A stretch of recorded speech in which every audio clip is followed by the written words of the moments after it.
wala na pala yung ulan, no? So ito, ipakita ko sa inyo itong motor ko na puro ano tawag doon, upgrade at saka upgrade nga, kapogi sa motor.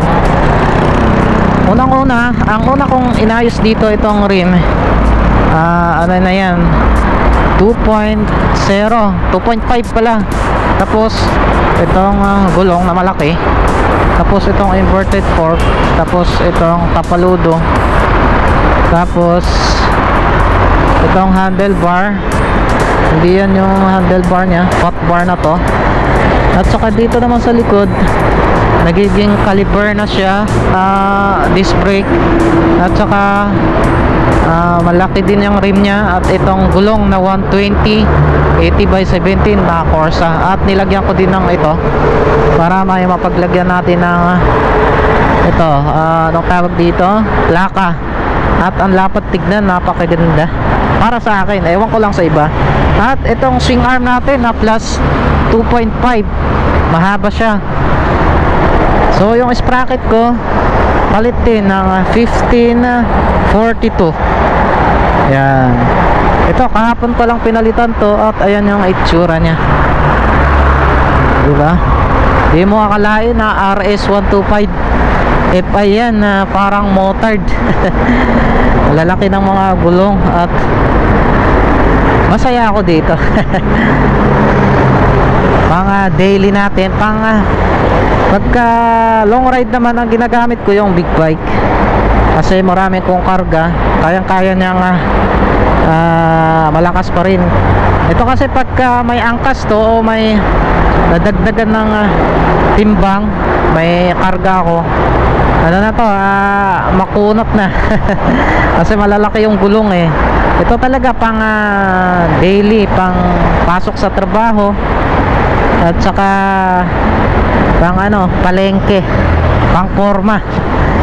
Hindi ko to nilolong ride.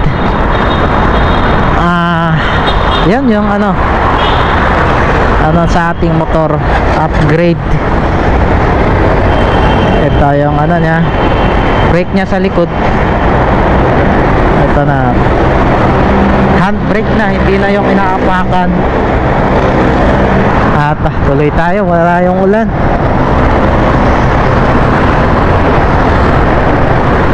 Dahan-dahan lang. At ang gas consumption nito, huling sukat ko 46 per 1 liter lang eh. Ibig sabihin nakapekto yung bigat ng gulong at saka rim dito sa gas consumption nya, at saka sa arangkada, pati sa top speed. Kasi ang nito, sprocket ay 1542, malalaki. Kaya ko nilagay na 1542 para may hatak siya, at saka hindi masyadong mahirapan. At dito sa gate papunta ng Villamor, gate 3, may mga uka-uka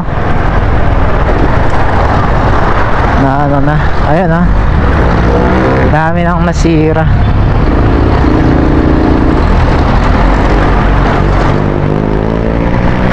Ayan pangit na yung mga kalsada, na lalo na itong mga naispaltuhan, babakbak.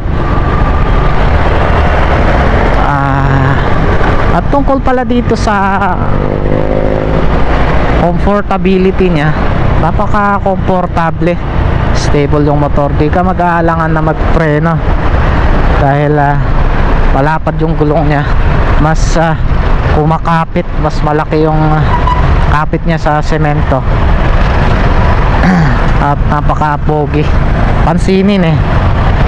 Pag may tumatabi sa akin, tinitignan, tapos tinatanong kung anong motor daw to. Hindi nila malaman na RS125 pala. Dahil medyo bulky siya. Ayan, dito na tayo sa service road papuntang Bikutan. na natin yung kalsada dito papuntang Bikutan kung may mga damage yung mga espalto.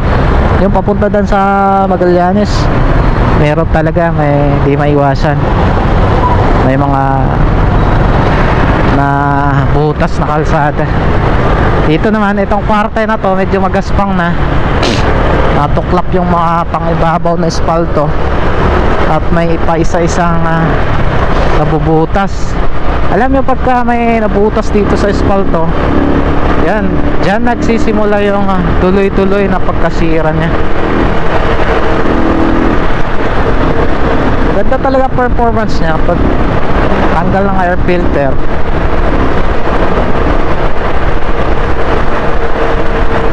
Ito papunta pa lang FTI. Okay naman yung kalsada. Ito lang, medyo na-deform yung asfalto. May parte na nakalubog. At ito pala, may mga nabubutas din dito. Tignan nga natin yung dito.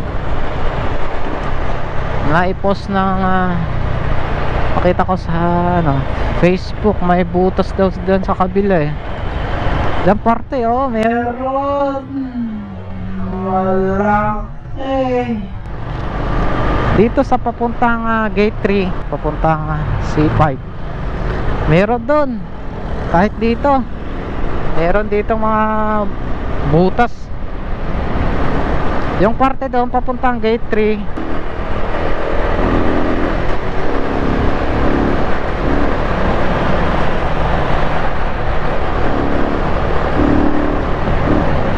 ganda talaga ng response niya Pero hindi naman pwedeng hindi ilagay yung air filter kasi makaka-apekto din sa performance pag naiipon yung dumi doon sa intake. At nandito tayo banda sa Arca South. Dito ang ganda na itong mga kawayan, Chinese bamboo.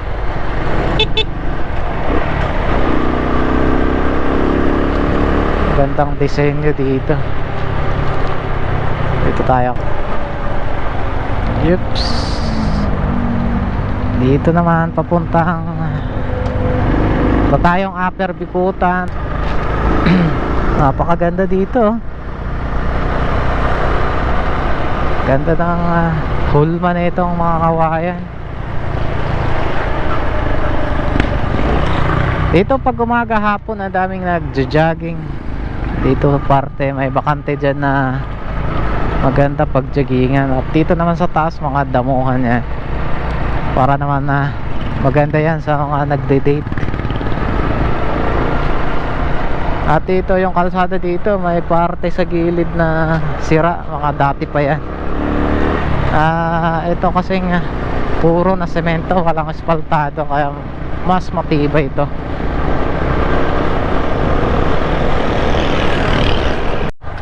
At dito na tayo sa Central Bikutan. Ito papunta ng Lower Bikutan. Ako naman yung mga kalsada medyo maliliit na uka. At yung iba mga luma na sira.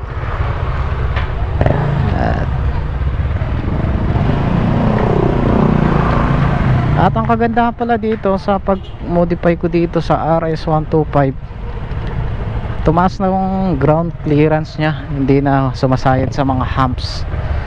Di tulad dati na talagang sumasayad. Ngayon okay na, mataas na siya, mga siguro nasa 5 inch yung taas na to 8 inches. Mataas at napaka ganda, hindi ka pagod sa traffic. Ganda ng performance nya overall. So hanggang dito tayo, okay naman yung mga kalsada dito. At pa-subscribe naman at pa-like at pa-share. Thank you.